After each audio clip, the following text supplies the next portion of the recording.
सभी भाइयों और बहनों का हार्दिक स्वागत है आपके इस परिवार में। साथियों, आज हम अजमेर ज़िला दर्शन के बारे में संपूर्ण बातें करने वाले हैं। अजमेर ज़िला दर्शन से आपको उतनी बातें बताने वाला हूं जितनी बातें परीक्षा की दृष्टि से आपके लिए महत्वपूर्ण हो। राजस्थान का नाका कहा जाता है, राजस्थान का हृदय कहा जाता है, राष्ट्रीय राजमार्गों का चौराहा कहा जाता है और अंडों की टोकरी भी अजमेर को कहा जाता है। इन्हीं बातों के साथ में अजमेर का जिला दर्शन है वो स्टार्ट करते हैं।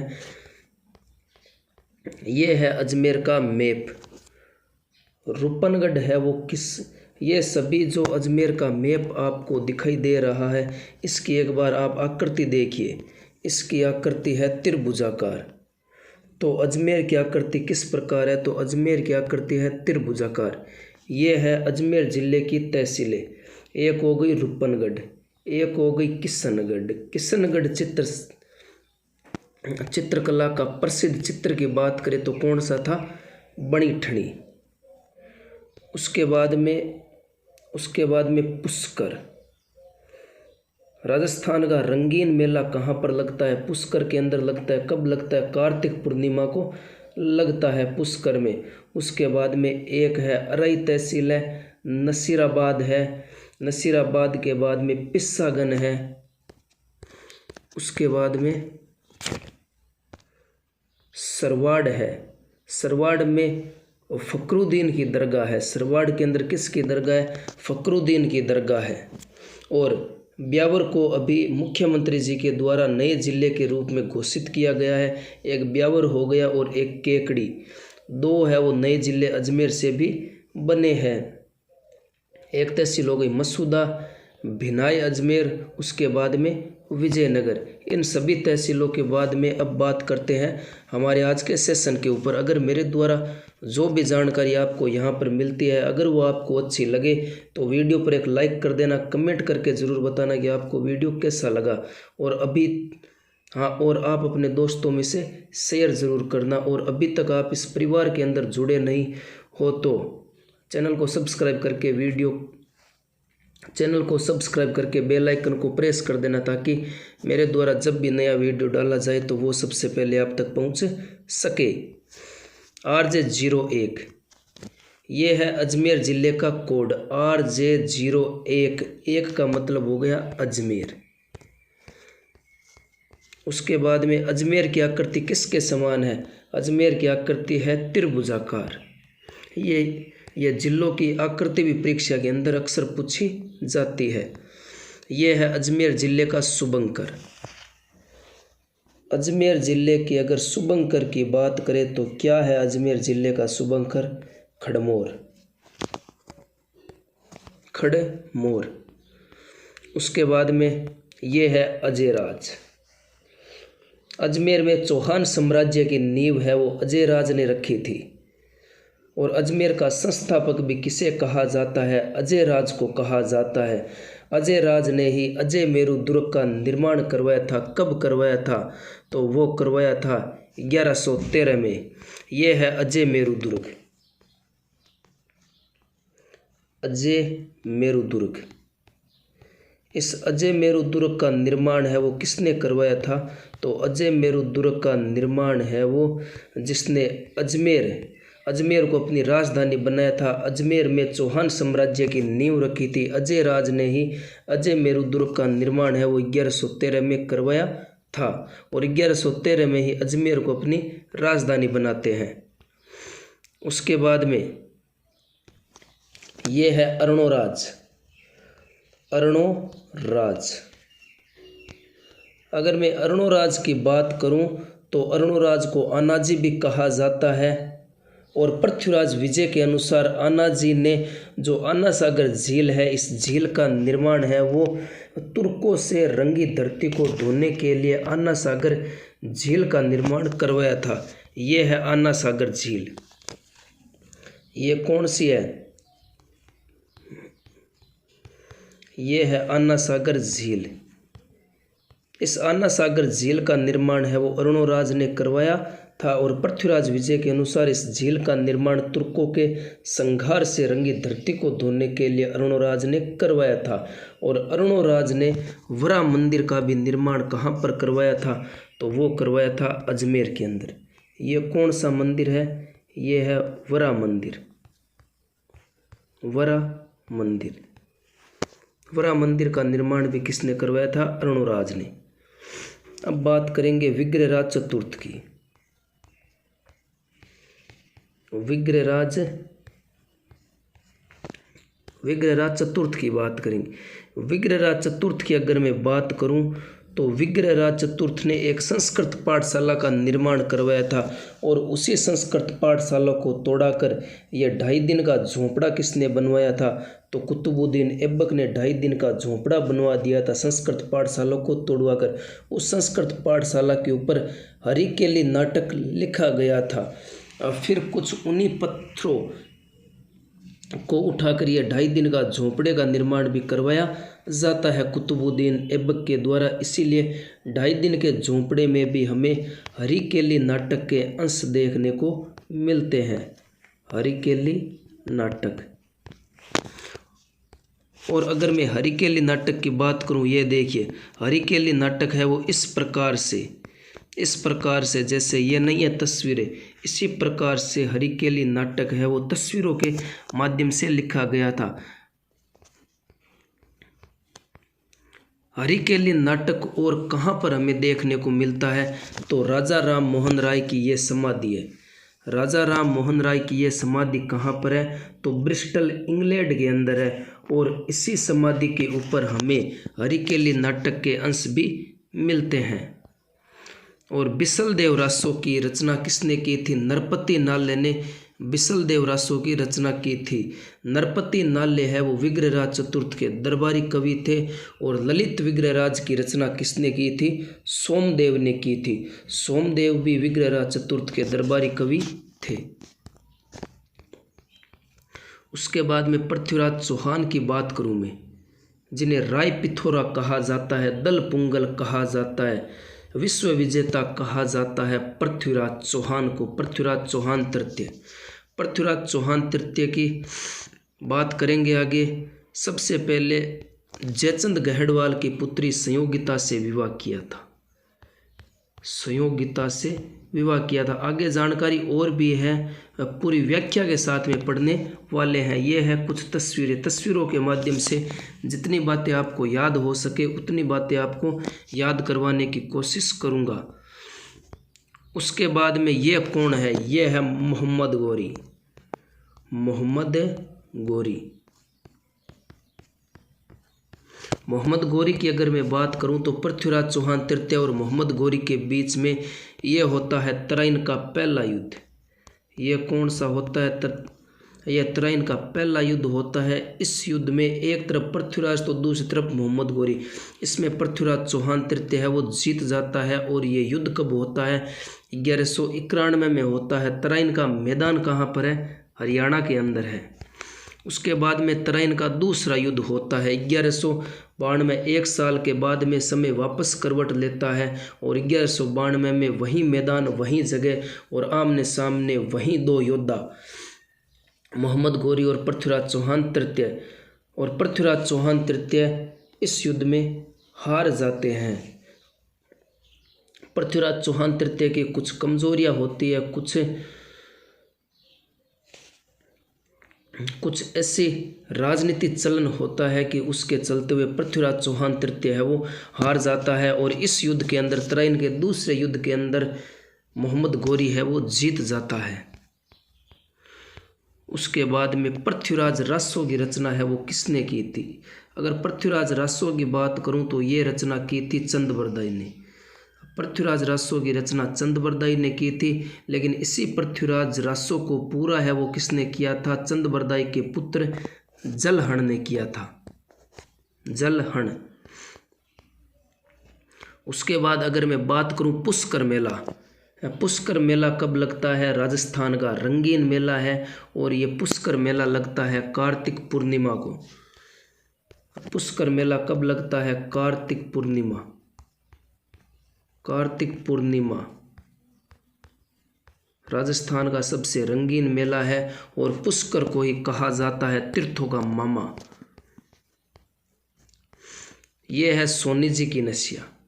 सोनी जी की नसिया को लाल मंदिर कहा जाता है। इन्हें लाल मंदिर भी कहा जाता है। मूलचंद सोनी के द्वारा इसका निर्माण करवाया था और इसी सोनी जी की नसिया के अंदर ऋषभ देव जी की मूर्ति लगी हुई है। सोनी जी की नसिया के बाद में ये है फखरुद्दीन की दरगाह। ये किसकी दरगाह है? फखरुद्दीन की दरगाह।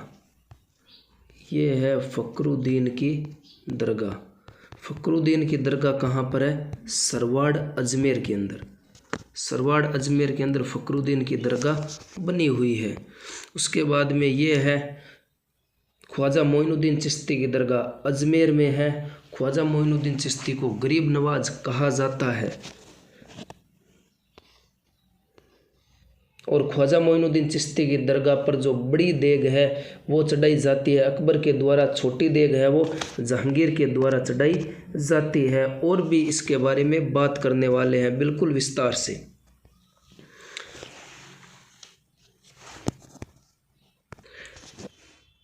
ये है अब्दुल्ला खान का मकबरा।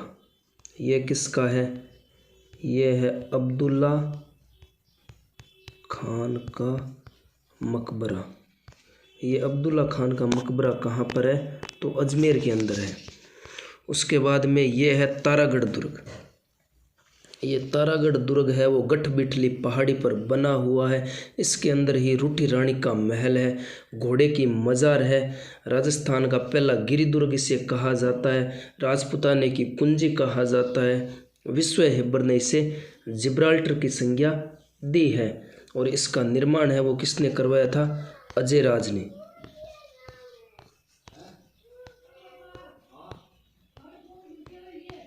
निर्माण अजय राज ने करवाया था।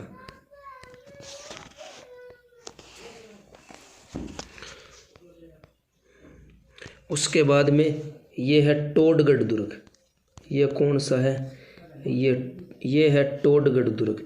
इसका निर्माण कर्नल जेम्स टोड ने करवाया था और इसे बोरासवाड़ा कहा जाता है। किसे कहा जाता है? बोरासवाड़ा। बोरासवाड़ा है वो। टोडगढ़ दुर्ग को बोरासवाड़ा कहा जाता है। कर्नल जेम्स टोड ने इसका निर्माण करवाया था और विजय सिंह पथिक को भी इसी दुर्ग के अंदर कैद किया जाता है। उसके बाद में यह है मैगजीन का किला, जिसे अकबर का किला भी कहा जाता है। यह है मैगजीन का किला, गौर से देखिए, इसे अकबर का किला भी कहा जाता है। और जो हल्दी घाटी का युद्ध होता है, इस युद्ध की योजना है वो इसी किले के अंदर बनाई जाती है। उसके बाद में देवर भाभी की होली। देवर भाभी की होली ये बिनाई अजमेर की फेमस है। देवर भाभी की होली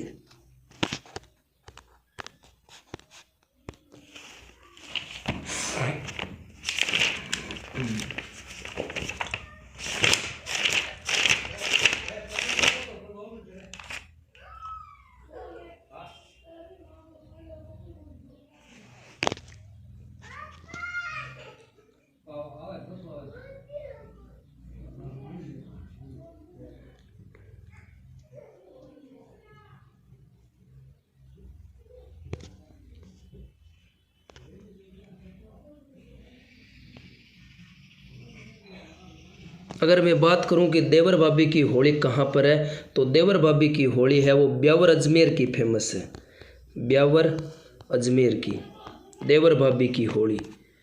उसके बाद में ये है कोड़ामार होली। ये देखिए, एक महिला के द्वारा कोड़ा मारा जाता है, इसे ही कोड़ामार होली कहा जाता है। ये भिनाई अजमेर की फेमस है। उसके बाद में ये है बादशाह की सवारी।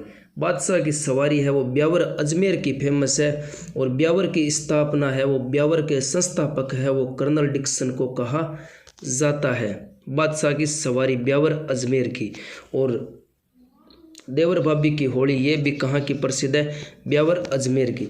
यह है कल्प वृक्ष मेला, मंगलियावास अजमेर में लगता है, सावन पूर्णिमा के दिन लगता है कल्प वृक्ष मेला।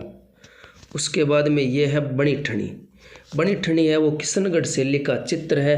राजस्थान की मोनालिसा इसे कहा जाता है और इसका चित्र है वो मोर ध्वज निहाल चंद ने बनवाया था और इसे प्रकाश में लाने का श्रेय एरिक डिक्सन व फयाज अली को दिया जाता है। और इसी बनी ठनी पर डाक टिकट जारी होता है 5 मई 1973 को। ये है चरी नृत्य। ये है चरी नृत्य, पानी भरने का एक पात्र है और इसे चरी कहा जाता है। और ये चरी नृत्य है वो किशनगढ़ अजमेर का फेमस है। और इसकी प्रसिद्ध नृत्यांगना कौन है? फलकूबाई। फलकूबाई।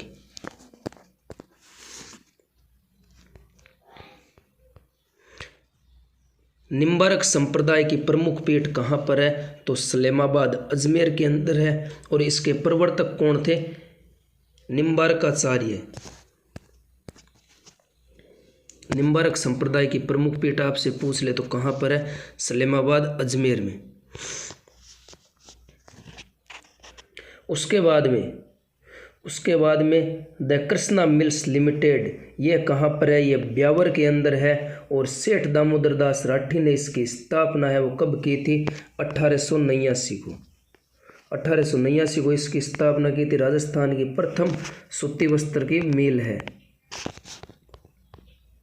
उसके बाद में एडवर्ड मिल कहाँ पर है? एडवर्ड मिल की अगर मैं बात करूं तो ये मिल भी ब्यावर अजमेर के अंदर है। 1906 में इसकी स्थापना होती है एडवर्ड मिल की। ये है श्री सीमेंट कंपनी। ये कौन सी है? Shri cement company. Shri cement company. Shri cement company भी कहाँ पर है? ब्यावर के अंदर है। उत्तर भारत की सबसे बड़ी सीमेंट कंपनी है। उसके बाद में ये है पद्मा डेयरी।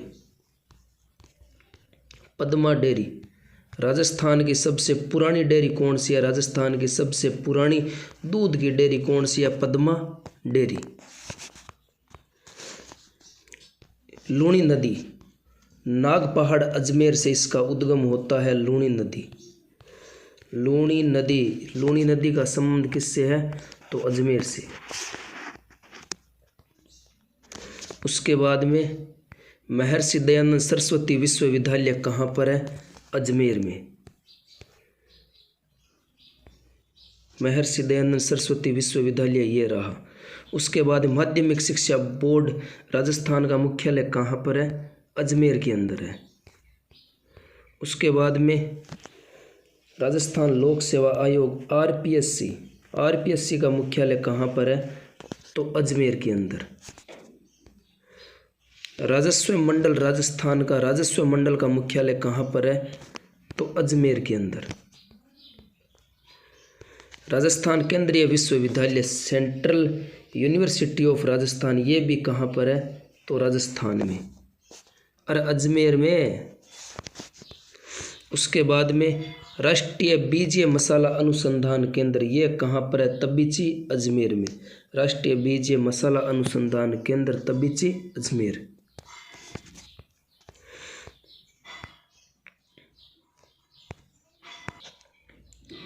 यह है हिंदुस्तान मशीन टूल्स, अजमेर के अंदर है। इसकी स्थापना 1967 में चेकोस्लोवाकिया के सहयोग से होती है। उसके बाद में फेल्सपार के उत्पादन में अजमेर का प्रथम स्थान है। ये क्या है? फेल्सपार। इस फेल्सपार के उत्पादन में प्रथम स्थान किसका है? तो अजमेर का है।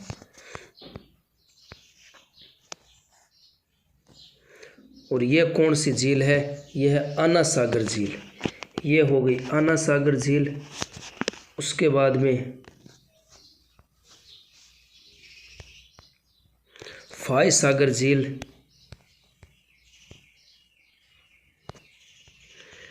बिसल सागर झील,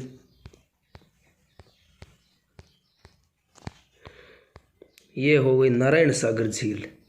नारायण सागर, बिसल सागर झील, आना सागर झील, फाय सागर झील, ये कहाँ पर है? अजमेर के अंदर है। अब बढ़ते हैं इसके व्याख्या के ऊपर। आपको सिलेक्टेड चीज़ों के साथ में आगे लेकर जाने वाला हूँ।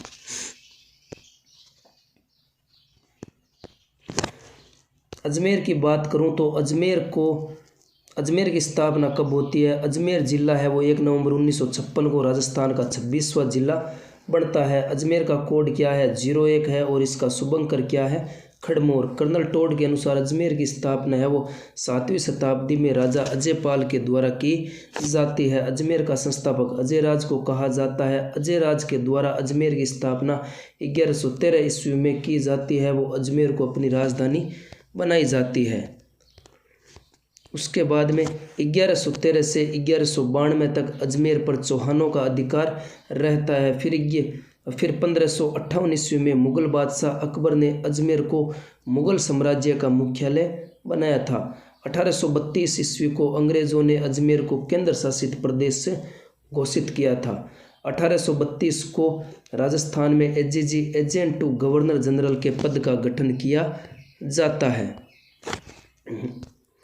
और जो एजीजी का मुख्यालय है वो कहाँ पर होता था? अजमेर के अंदर। राजस्थान का पहला एजीजी कौन था? तो मिस्टर लोकेट। सर्वप्रथम अजमेर पर चौहानों का अधिकार रहता है। चौहान मूल रूप से सांबर जयपुर के निवासी थे और अजयराज ने सर्वप्रथम सांबर को छोड़कर अजमेर को चौहानों की राजधानी बनाया था। अब बात करें अजयराज की। अजयराज को अजमेर के चौहानों का संस्थापक कहा जाता है। 1113 ईस्वी में अजमेर को राजधानी बनाते हैं और अजयमेरु दुर्ग का निर्माण 1113 ईस्वी में करवाते हैं अजयराज। उसके बाद में अजयराज के द्वारा मालवा के राजा नरवर्मन चाचिंग यशोराज को पराजित किया जाता है। अजयराज शैव धर्म का अनुयायी था और अजयराज ने ही दिगंबर व श्वेतांबर के मध्य होने वाले संवाद शस्त्रा दंगल की भी अध्यक्षता की थी। और अजयराज ने चांदी का सिक्का और तांबे का सिक्का भी चलवाया था और इन्हीं सिक्कों पर अजयराज की रानी सोमलेखा का भी उल्लेख मिलता है। उसके बाद में अरुणराज। मैंने बात की थी कि अरुणराज को अनाजी भी कहा जाता है और अरुणराज के पिता अजयराज थे। पृथ्वीराज विजय के अनुसार इस अन्ना सागर झील का निर्माण है वो तुर्कों के संघार से रंगी धरती को धोने के लिए करवाया गया था। बांडी नदी के पानी को रोककर अन्ना सागर झील का निर्माण 1133 ईस्वी में आनाजी के द्वारा करवाया जाता है और एक वरा मंदिर का भी निर्माण अजमेर के अंदर करवाया जाता है।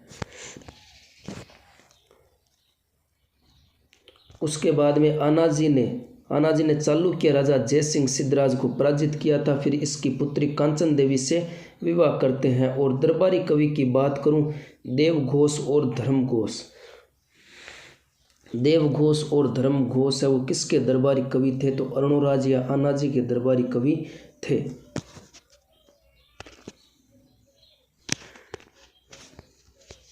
उसके बाद में कुमारपाल चरित्र की रचना किसने की थी? जयसिंह सूरी ने की थी। और अरुणराज की हत्या है वो इनके पुत्र जगदेव के द्वारा की जाती है और जगदेव को ही अजमेर के चौहानों का पितृहंता कहा जाता है। और फिर जगदेव की हत्या है वो विग्रहराज चतुर्थ के द्वारा कर दी जाती है। विग्रहराज चतुर्थ की बात करूं तो विग्रहराज चतुर्थ के पप्पा कौन थे? अरुणराज। और विग्रहराज चतुर्थ को क्या कहा जाता है? बिसलदेव कहा जाता है, कवि बांधव कहा जाता है, कटिबंधु कहा जाता है। विग्रहराज चतुर्थ का शासनकाल अजमेर के चौहानों का स्वर्णकाल भी माना जाता है। और विग्रहराज चतुर्थ ने संस्कृत पाठशाला 1153 में संस्कृत पाठशाला का निर्माण करवाया था और इसी संस्कृत पाठशाला को तोड़कर यहाँ पर 2.5 दिन के झोंपड़े के रूप में एक संस्कृत पाठशाला को तब्दील कर दिया जाता है। 2.5 दिन के झोंपड़े के रूप में कुतुबुद्दीन ऐबक के द्वारा। और इसी 2.5 दिन के झोंपड़े के ऊपर हरिकेली नाटक के अंश है वो हमको देखने को मिलते हैं। फिर विग्रहराज चतुर्थ के द्वारा 1157 में दिल्ली के हांसी पर अधिकार कर लिया जाता है। हरिकेली नाटक है वो संस्कृत भाषा में है। इस नाटक में अर्जुन तथा शिव के मध्य होने वाले युद्ध का वर्णन है। और इसी हरिकेली नाटक के अंश है वो हमको राजा राम मोहन राय की समाधि पर देखने को मिलते हैं जो ब्रिस्टल इंग्लैंड के अंदर है। उसके बाद में विग्रहराज चतुर्थ के दरबारी कवियों की बात करें तो सोमदेव जिन्होंने ललित विग्रहराज की रचना की थी। इसमें बिसल देवी व देसड़ देवी के प्रेम प्रसंग का वर्णन मिलता है। उसके बाद में नरपति नाले बिसल देव रासों की रचना की थी घोड़वाड़ी भाषा में। पृथ्वीराज सेकंड के पिताजी है वो जगदेव थे। जगदेव को अजमेर के चौहानों का पितरंता कहा जाता है। और उसके बाद में सोमेश्वर को अजमेर में मूर्ति कला का जनक है वो किसे कहा जाता है? सोमेश्वर को कहा जाता है। उसके बाद पृथ्वीराज चौहान तृतीय की बात करूं तो पृथ्वीराज चौहान तृतीय का जन्म है वो 1166 अनिहल पाटन गुजरात में होता है। पिता का नाम सोमेश्वर चौहान, माता का नाम कर्पूरी देवी। राय पिथौरा दल पुंगल विश्व विजेता भी कहा जाता है। घोड़े का नाम नाट्यरंबा, दरबारी कवि पद्मनाभ। और पृथ्वीराज रासों की रचना है वो चंद बरदाई ने की थी, लेकिन इसे पूरा है वो जलहण ने किया था। और पृथ्वीराज तृतीय के प्रधानमंत्री केमास या कदमवास को कहा जाता है। सर्वप्रथम अपने चचेरे भाई नागार्जुन का वध करते हैं पृथ्वीराज। गुड़गांव के युद्ध में 1178 में नागार्जुन को पराजित करते हैं और फिर संयोगिता से विवाह करते हैं। महोबा का युद्ध या तुमुल का युद्ध होता है 1182 में। एक तरफ परमर्दी देव चंदेल तो दूसरी तरफ पृथ्वीराज तृतीय। इसमें पृथ्वीराज तृतीय वो जीत जाता है, लेकिन परमर्दी देव चंदेल के जो वीर नायक सेनापतियों के बारे में पूछे जाता है एग्जाम के अंदर, आल्हा और उद्दल वो किसके सेनापति थे? तो परमर्दी देव के सेनापति थे। और फिर महोबा का उत्तराधिकारी पुंजन राय को नियुक्त किया जाता है। नागौर का युद्ध 1184 में होता है। पृथ्वीराज चौहान तृतीय भीमदेव के बीच में होता है और पृथ्वीराज चौहान तृतीय इसमें जीत जाता है।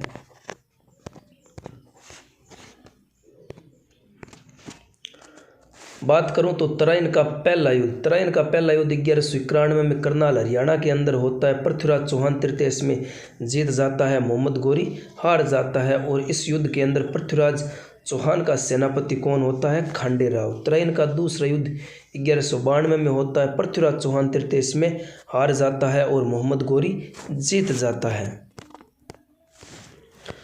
उसके बाद में पुष्कर की बात करूं तो पुष्कर राजस्थान का प्रयागराज कहा जाता है। पुष्कर को कोंकण तीर्थ है वो पुष्कर को कहा जाता है। तीर्थराज या तीर्थों का मामा भी पुष्कर को कहा जाता है। मेला कब लगता है पुष्कर के अंदर? कार्तिक पूर्णिमा को। इसी पुष्कर के अंदर ब्रह्मा जी का मंदिर बना हुआ है, सावित्री मंदिर है, गायत्री मंदिर है, बैकुंठ मंदिर है, नौसर मंदिर है, रंगनाथ मंदिर है, वरा मंदिर है। मान महल की बात करूं ये भी पुष्कर के अंदर है। मान सिंह फर्स्ट के द्वारा इसका निर्माण करवाया जाता है। उसके बाद में सोनी जी की नस्या है, इसे लाल मंदिर कहा जाता है। निर्माण 1865 में मूलचंद सोनी ने करवाया था और यहाँ पर मूर्ति है वो ऋषभदेव आदिनाथ की मूर्ति है। यहाँ पर सिद्धकूट चैतन्यालय दिगंबर जैन मंदिर भी स्थित है। दादाबाड़ी जीनदत्त सूरी की समाधि भी कहाँ पर है? अजमेर के अंदर है। उसके बाद में चश्मा ए नूर सुंदर उद्यान है और इस महल का निर्माण चश्मा ए नूर का निर्माण है वो जहांगीर के द्वारा करवाया जाता है। बारहदरी शाहजहां द्वारा बनाए गए अन्ना सागर झील के किनारे 12 दरवाजों को ही बारहदरी कहा जाता है। अब्दुल्ला खां का मकबरा कहाँ पर है? अजमेर में है। ख्वाजा फखरुद्दीन चिश्ती की दरगाह कहाँ पर है? सरवाड़ अजमेर में। उसके बाद में काचरिया महादेव मंदिर किशनगढ़ अजमेर में है। इस मंदिर में ही कृष्ण की अष्ट धातु की व राधा की पित्तल की मूर्ति लगी हुई है। उसके बाद में कैरीगढ़ का किला, यह किला किशनगढ़ अजमेर में है और इसी किले के आंतरिक भाग को क्या कहा जाता है? जीव रखा। तारागढ़ दुर्ग, इस तारागढ़ दुर्ग का निर्माण अजय राज ने करवाया था। गठबीठली पहाड़ी पर है, राजस्थान का पहला गिरी दुर्ग है। घोड़े की मजार यहाँ पर है। रूठी रानी का महल यहाँ पर है। राजपुताने की कुंजी इसे कहा जाता है। विश्व हेबर ने इसे जिब्राल्टर कहा है और इसे अजय मेरू कहा जाता है। और सर्वाधिक स्थानीय आक्रमण झेलने वाला दुर्ग कौन सा है? तो तारागढ़ दुर्ग है। मीरान साहब की दरगाह भी यहीं पर बनी हुई है। अरावली का अरमान इसे कहा जाता है।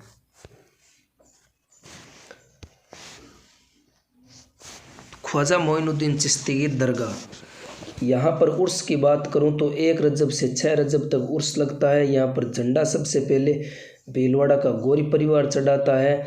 निर्माण प्रारंभ है वो इल्तुतमिश के समय हो जाता है, लेकिन पूर्ण निर्माण हुमायूं के समय होता है। और ये जो मुख्य गुंबद का निर्माण है वो गयासुद्दीन तुगलक के द्वारा करवाया जाता है। और गयासुद्दीन तुगलक को ही वास्तविक निर्माता कहा जाता है ख्वाजा मोइनुद्दीन चिश्ती की दरगाह का।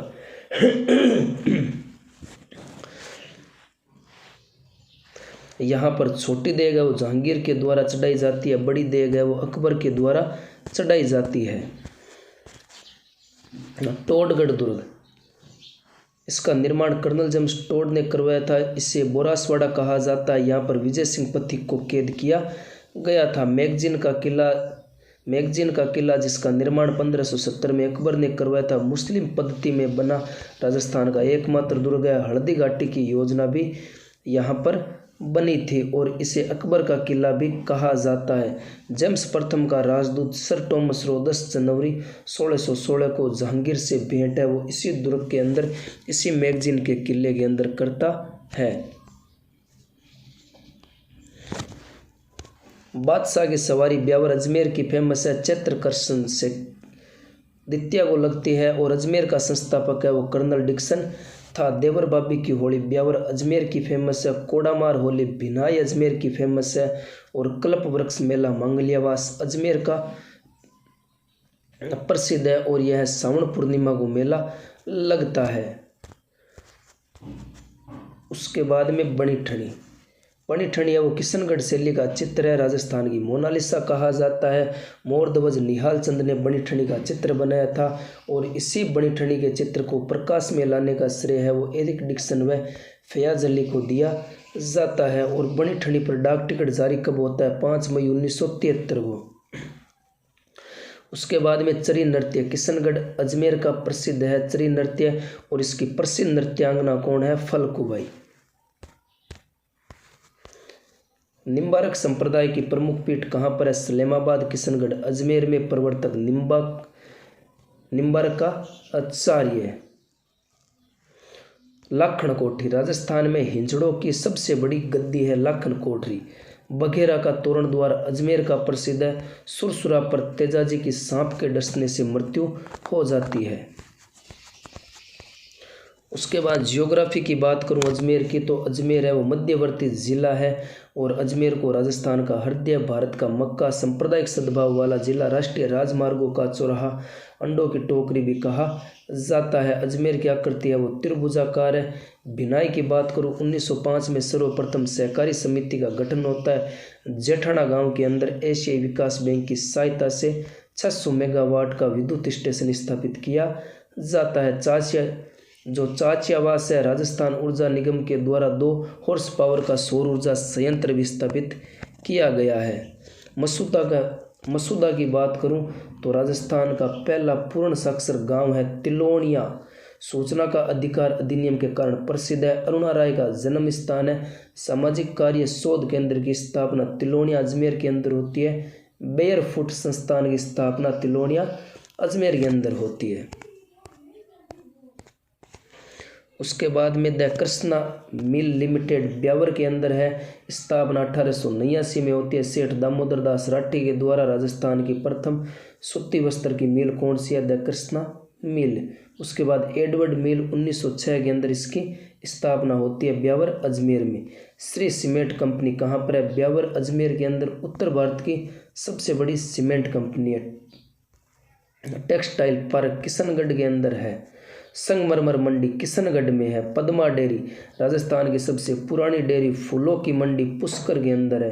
राज्य कुक्कुट प्रशिक्षण संस्थान कहाँ पर है? अजमेर के अंदर है। केंद्रीय बकरी प्रजनन व चारा अनुसंधान केंद्र रामसर अजमेर में है। मकरेड़ा झील कहाँ पर है? अजमेर में। मुंडोती सिंचाई परियोजना अजमेर में। लूणी नदी का उद्गम स्थल नाग पहाड़ अजमेर से होता है। अरावली का न्यूनतम विस्तार अजमेर में। और खुली जेल कहाँ पर है? भिनाई अजमेर में। एस्ट्रोट पार्क अंतर्राष्ट्रीय होलिका मैदान यहाँ पर बनाया जाता है। केंद्रीय विश्वविद्यालय कहाँ पर है? किशनगढ़ अजमेर में। महर्षि दयानंद सरस्वती विश्वविद्यालय अजमेर में। माध्यमिक शिक्षा बोर्ड का मुख्यालय अजमेर में। माध्यमिक शिक्षा बोर्ड की स्थापना 1 अगस्त 1957 को होती है। राजस्थान लोक सेवा आयोग RPSC का हेडक्वार्टर अजमेर के अंदर है और RPSC की स्थापना कब होती है? 20 अगस्त 1949 को। राजस्व मंडल का मुख्यालय कहाँ पर है? अजमेर में है। राजस्व मंडल की स्थापना 1 नवंबर 1949 को होती है। क्षेत्रीय विधि विज्ञान संग्रहालय अजमेर के अंदर है और सर्वाधिक फेल्सपार का उत्पादन अजमेर के अंदर होता है। ये कई बार एग्जाम के अंदर पूछा गया है। आना सागर झील कहाँ पर? अजमेर में। निर्माण अरुणराज के द्वारा। विशाल सागर झील कहाँ पर? अजमेर में। निर्माण विग्रहराज चतुर्थ के द्वारा। नारायण सागर झील कहाँ पर है? अजमेर के अंदर है। फाय सागर झील अजमेर में। निर्माण है वो जो इंजीनियर फोय होते हैं इनके द्वारा फोय सागर झील का निर्माण करवाया जाता है। और कांच से बना हवाई अड्डा कहाँ पर? अजमेर में है। NCERT का क्षेत्रीय कार्यालय कहाँ पर है? अजमेर में है। हिंदुस्तान मशीन टूल्स की स्थापना अजमेर में होती है 1967 में चेकोस्लोवाकिया के सहयोग से। और कानपुर अजमेर में बराक ओबामा द्वारा की गई कॉन्फ्रेंस के कारण प्रसिद्ध है। उत्तरी भारत का प्रथम महिला इंजीनियरिंग कॉलेज कहाँ पर है? अजमेर के अंदर है। तबीची अजमेर के अंदर। राष्ट्रीय बीजीय मसाला अनुसंधान केंद्र कहाँ पर है? तबीची अजमेर में। साथियों ये था हमारा आज का जिला दर्शन, अजमेर जिला दर्शन। आपको वीडियो कैसा लगा कमेंट करके ज़रूर बताना। वीडियो को लाइक करना और अपने दोस्तों में शेयर ज़रूर करना। मिलते हैं कुछ नई जानकारी के साथ में, तब तक के लिए जय हिंद जय भारत।